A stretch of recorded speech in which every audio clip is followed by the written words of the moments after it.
The Kurdish militant group, the PKK, denying responsibility today for a suicide bombing in Istanbul's Taksim Square. Now, just because the PKK is denying the attack doesn't mean that they're not responsible. And when we go through the list of culprits, we continue to come back to the PKK.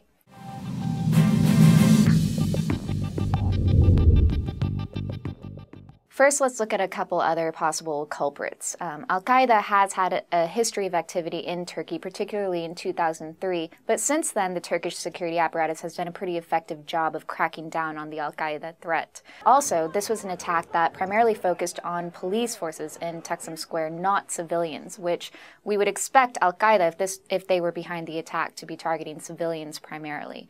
There are also a number of leftist militant groups in Turkey that remain operational. There have been some recent arrests of the DHKPC, for example, in Turkey before this bombing, so they remain a possible culprit. But a lot of police sources have been saying that the MO of this attack does not quite match up with these groups. So again, that brings us back to the PKK. The PKK is no stranger to suicide bombings, but it has been more rare for the PKK to carry out suicide attacks in particular. The last successful suicide attack by the PKK was back in 2007, but there have been several foiled suicide plots in particular since then. Today also, the PKK announced that it would be extending a ceasefire that was due to expire at the end of October. In other words, the PKK is signaling to the ruling AKP party that it's interested in continuing negotiations over everything from prisoner releases to greater Kurdish rights. Now, the more critical question we're trying to answer is whether this attack was carried out by the core PKK leadership as a signal to the government of the consequences of the negotiations breaking down, or if this was carried out by perhaps a splinter group of the PKK that's unhappy with those negotiations in the first place. The latter would be particularly alarming for Turkish security, considering the high level of command and control that the PKK leadership under Öcalan has been able to exercise over the organization for so many years. If a splinter group is acting out, we could see more attacks as these negotiations continue. That puts the ruling AKP in a very difficult spot right now. Elections are due in 2011, and the AKP has been trying to show ahead of those elections that its method of handling Turkey's Kurdish problem is more effective than the military's iron fist methods. Now, to make the AKP's strategy work, the ruling party has been involved in negotiations not only with the PKK itself, but also across the border in Iraq with Iraq's Kurdistan Regional Government. The Kurdistan Regional Government provides sanctuary to a lot of PKK militants in Mount Kandil on the Iraqi side of the border.